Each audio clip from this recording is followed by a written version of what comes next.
I have logged transmissions for 31 years.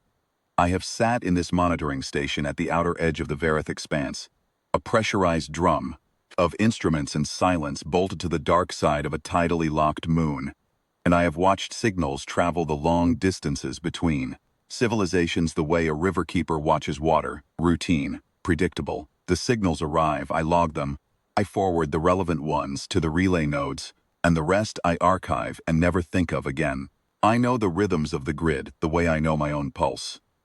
I know which species transmit in tight burst packets and which prefer long continuous carrier waves.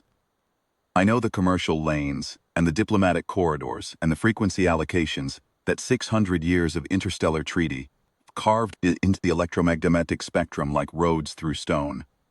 When something is wrong, I feel it before I see it. 31 years at this console will do that. What I felt on the morning of the 14th day of Varath's long season was not an alarm. It was an absence. A gap where something had always been, the silence interval. Every communications analyst learns about it on the first day of training, sandwiched between the frequency allocation tables and the relay protocol manuals, delivered in the same flat tone as everything else. The silence interval is a 3,000-year-old voluntary transmission blackout that every registered species in the Interstellar Communications Compact honors across a specific band of frequencies during a specific window each year. The window corresponds to a region of space. The region is human space. The official documentation describes it as a legacy courtesy protocol, a relic of an era when human civilization was young and prone to misinterpreting signals from outside their system. Giving them quiet, the Compact's founders had said, was a kindness. Had accepted that explanation for 31 years without examining it. On the 14th day, a transmission arrived through the interval band during the interval window. From inside the sector. My instruments did not flag it as anomalous. The interval is voluntary and old enough that the monitoring suites no longer watch for violations. The silence is simply assumed. Flagged it was me. 31 years of hearing nothing in that band during that window, and now something. A carrier wave, steady and unhurried, emerging from a point deep inside the coordinate range that every chart in the compact annotates with a single notation. Do not query, do not respond. Log and route to archival division. I did not immediately route it to archival division. I know that what I did next was a violation of the protocol I had followed without question for 3 decades. I have thought about it many times since. I have tried to reconstruct what reasoning led me to open the signal rather than seal it into a forwarding, hack it and push it up the chain. The closest I have come to an honest answer is this.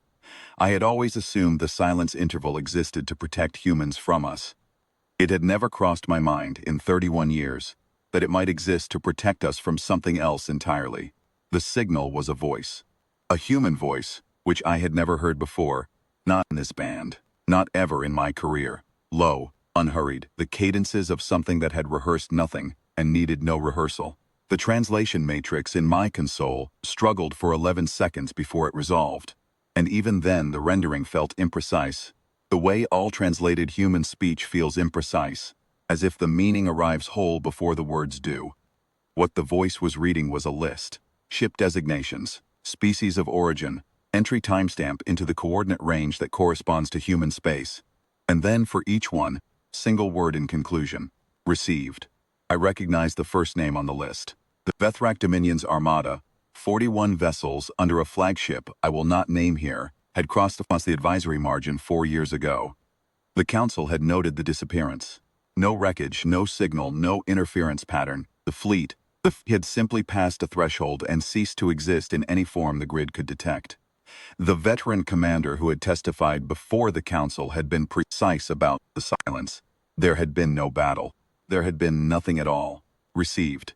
I recognized other entries. The Oresi Communion's relay chain of 12 monitoring stations, gone dark one by one from the inside. An older incident I had studied in training. The Thessari academic delegation. 11 vessels silent simultaneously, the 12th returned alone. And older still, entries I had never encountered before. Species I knew only from the extinct and unaccounted register. Names that appear in the archival record for a century or two, and then stop. Each one assigned a timestamp. Each one resolved in the same single word, received. The list was not short. The voice read for a long time. I want to describe what I felt as I listened, but I find I have no framework for it that does not feel inadequate. The closest approximation I can offer is this. I felt the sensation of a margin note becoming a text. The silence interval had always been a blank, a courtesy, a legacy, a polite gap in the schedule. Hearing it speak was like opening an old, sealed door in a house you had lived in for 3 decades, and finding not an empty room but a room that had been occupied consistently, patiently, the entire time. The list did not speak of battles. It did not speak of victories or defeats or warnings or consequences. It was a record, methodical and complete, the kind of accounting a civilization keeps when it is under no pressure to justify itself. When the record exists, not to persuade but simply to be accurate. Every vessel that had crossed the threshold, every delegation, every armada, every survey probe, every list post that had edged too far into the coordinate range, the voice noted each one with the same care and the same brevity. The timestamps went back further than the compact itself. They went back to before the silence interval was formalized. They went back to before any living species in the grid had a word for human space at received. The transmission ended not with any variation of farewell or warning or invitation. It ended with a single additional element, timestamp. Not historical, current. The current date, rendered in the compact standard reckoning, down to the hour. My station's call sign had been transmitting its routine automated beacon on the relay band for 31 years. I sat with that for a long time. What I understood, finally, was the nature of what I had been assuming. I had imagined the silence interval as a gesture aimed outward, a thing the galaxy did give humans quiet, the way you step back from something fragile. I had never considered the other geometry, that the silence might be aimed inward. That every species in the compact had learned, one way or another, that there are frequencies humans listen to, and hours humans listen in, and that to speak carelessly across those frequencies during those hours is not an intrusion on their peace, but an introduction of yourself to something that will thereafter know exactly where you are. The protocol documentation had called it a legacy courtesy. I understood now that the word courtesy can point in more than one direction. I spent the following 3 days composing my report to the archival division. I was thorough. I included the full transmission, signal parameters, the timestamp, the call sign correlation.